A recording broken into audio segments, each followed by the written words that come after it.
Hi, welcome back to It's So Worth It, So Make It. I'm Claudia, and today I'm going to make for you a Czech cold fruit soup. And I like to call this fruit soup my Thanksgiving fruit soup Vomacka. What's a Vomacka, you might ask? Well, I'm glad you asked. A Vomacka is simply a creamy vegetarian soup in the Czech Republic. Now, this one is made with fruit, and Vomacka actually will translate into a couple of different things. First one is a creamy vegetable soup. The second one is gravy, and another one is comfort food soup. Now, that is my favorite translation for this particular soup because, wow, it is so comforting. And who doesn't love comfort food?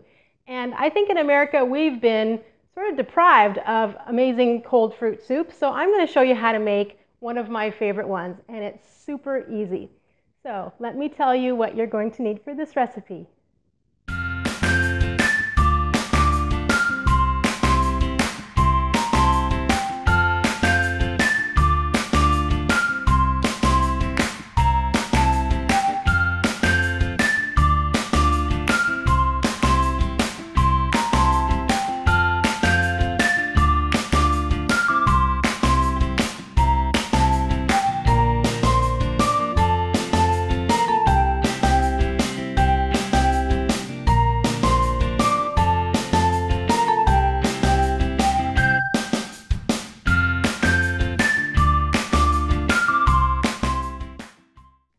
Now that we have all of our ingredients assembled in front of us, let's get started.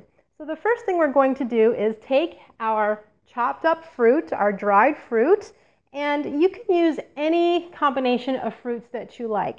Now, I wouldn't necessarily recommend a dried pineapple or a dried mango, those candied kind, you know, the ones that are kind of hard. You want the kind of fruits that are still pliable and moist for this recipe because these are going to absorb water and they're going to puff up in the soup and it's going to be amazing. Now, if you don't want to take the time to chop up a whole bunch of fruits, then just use the kind of fruits that already come small, like cranberries and cherries and raisins and things like that.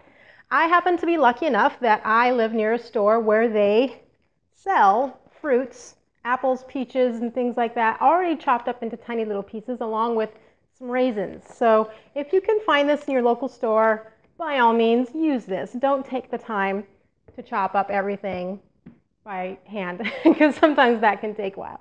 Okay, first thing we're going to do is we're going to take our fruit and dump it into our pot.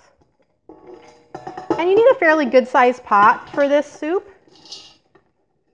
A small pot just won't work because these fruits are going to totally absorb all this water and you're going to end up with something really amazing. So put the soup in, 2 to 3 quarts or 2 to 3 liters of water. Turn it on high, bring it to a boil and let it simmer for about 25 minutes, maybe a little bit less, until the fruits are nice and tender. All right, now that our soup has been simmering for about 20 minutes and we take a look at it, look at this. The fruits have doubled in size, they have absorbed that water, and they just look luscious, at least to me. I mean, I think they look amazing. So the next thing that we're going to do is we're going to add our ginger snap cookies. And you might be saying, well, why are we adding cookies to soup? Well, the Czechs like to add breads and things to their savory soups, and these are perfect for a fruit soup because this acts like the bouillon for a fruit soup. It's got molasses in there, and it's got that wonderful ginger flavor of a ginger snap cookie. So this is going to be perfect, the perfect bouillon for a fruit soup. In they go. Okay, and then along with the cookies, we're going to add our brown sugar, our dark brown sugar, our nutmeg, and our cinnamon. Now, the original recipe called for a tablespoon of molasses and a half a cup of sugar. Well, molasses isn't always easy to come by, so I figured let's try it with the dark brown sugar. It's got the molasses in it, and it works beautifully. So don't run out to the store if you don't have time to find molasses. If you want to use molasses, you have some at home, a tablespoon of that and a half a cup of regular sugar will work fine. In my case, I didn't have molasses, so I wanted to use this, and it works beautifully. And what we're going to do now is just mix this all up. The cookies are going to dissolve and they're going to totally disappear in your soup. Don't worry about them. You're never going to see them again. It's over. The cookies are done. And let's turn this back to high and we'll bring this to a boil. Now, by this time you're thinking to yourself, wow, this is kind of a weird soup to make. Well, yes, because here in America we're not accustomed to making and eating cold fruit soups. But I made this last year at my Thanksgiving. The three things that got the accolades at our meal were this French cream dessert that I made called Francia Cremish, the roasted grapes that I used as a garnish for the roast crown of pork that we made, and this soup. It was the surprise hit of the meal. People were skeptical when they looked at me. They looked at the soup and they're like, okay, but when they started eating it, they're like, wow, this is amazing. So don't be scared, try the soup. You're not going to regret it. Okay, now that it's boiling, everything is dissolved in there. Our cookies are gone. They're nowhere to be found. The sugar has absorbed. The next thing we're going to do, last step, really easy. We're going to turn off the heat and we're going to add our nuts. Now I'm using today pistachios and blanched sliced almonds. You can use any nuts that you like. I decided that I wanted to use almonds in this one. The almonds and the pistachios and nuts in general will give you something to bite onto because the fruits are going to be very soft, but the nuts are very sort of, they're not crunchy anymore, but they're going to give you something, they're toothsome, they're going to give you something to bite into. If you want to use whole almonds, that's totally fine, but please blanch them first because you don't want the skins of the almonds running around in the soup. That won't be very nice. And I made a batch of this last week, and I used in that batch walnuts and chopped pecans, and it was absolutely amazing. Okay, the nuts are in there. Time for our secret ingredient. Here it is. 1/4 cup of Grand Marnier. Now, you don't have to use Grand Marnier if you don't have that. If you have Cointreau, you can use that. If you don't have that, you have triple sec, throw that in. It's fine. If you don't want to put alcohol in there, it's totally okay. Just use about maybe 1 orange's worth of freshly squeezed orange juice. Please do not use the kind that you buy in the store. It's not going to be the same. You want real fresh ingredients for this. So, in we go. I like the Grand Marnier. I think it gives it that little extra, what is that ingredient in there that gives it that lovely orangey flavor? All right, and at this point, we are pretty much finished. So I'm going to go ahead and let this come to room temperature. Oh, it just looks amazing. That little bit of green from the pistachios in there is just gorgeous. All right, and the smell. Oh my gosh. After 10 minutes, this stuff is simmering on the stove. Your house is going to smell amazing. I was walking around going, oh my gosh, ooh, and it brought me back to this pot. You're going to love the way your house and your kitchen smells after only 10 minutes of this thing cooking.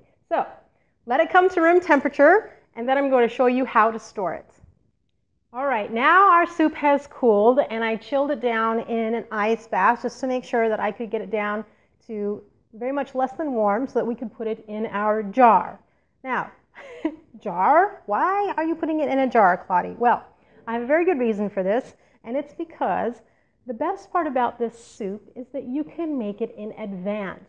And I mean well in advance. If you're planning to make something like this soup in particular, for a family gathering, a holiday dinner, or something like that, this soup keeps in your refrigerator for up to 2 weeks.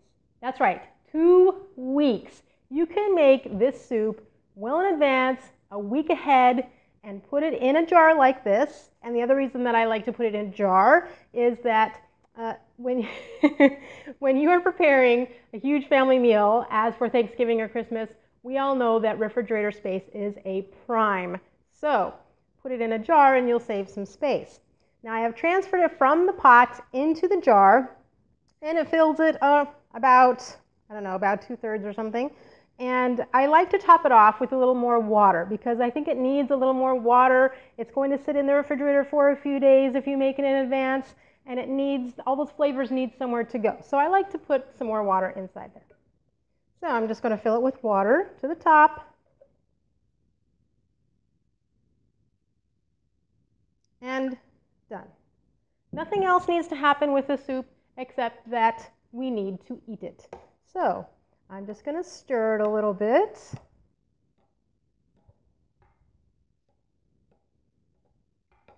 And this soup is like some of those stews, those comfort food stews. The longer it sits, the more you reheat it, the better it tastes. Oh my gosh, this is just, like for me, a miracle because I love things that taste better as they sit. So if you want to make this ahead of time for that special meal, it's going to be amazing by the time you get to it. It's amazing now, but when you get to it 3, 4, 5, 6, 7 days later, there is no doubt that you're going to get lots of compliments. All right, here we go. Put some in our bowl.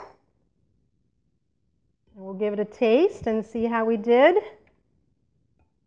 Oh, it's just gorgeous. I love the little pieces of pistachio in there. Oh, they just make it beautiful. And there's so many jewel tones in here. That's the other thing I love about this soup. It's just so pretty. Because you know, when we eat things like this, the eyes eat too, don't they? And we want to make sure that our food is beautiful when we eat it. And you can garnish this when you serve it. If you have any ginger snaps left over, just put them right there on the plate and people can eat the ginger snaps as they go about it. And let's see, let's get a good bite here. And I want cranberry because that to me is what makes it so Thanksgiving. The cranberries and the cherries are just amazing in here. All right, here we go.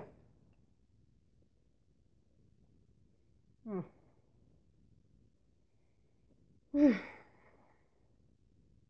is so good. Oh my gosh. And in 5 days from now, I mean, if it lasts that long, I had to hoard this one that I made 10 days ago so that my family wouldn't completely devour it. I had to save a bowl just so that I can make this video and show you the differences between these two soups. So there you go. Thanksgiving fruit soup Vomacka. I hope everyone enjoys this soup as much as I do. So worth it, so make it. Thanks for watching. Bye.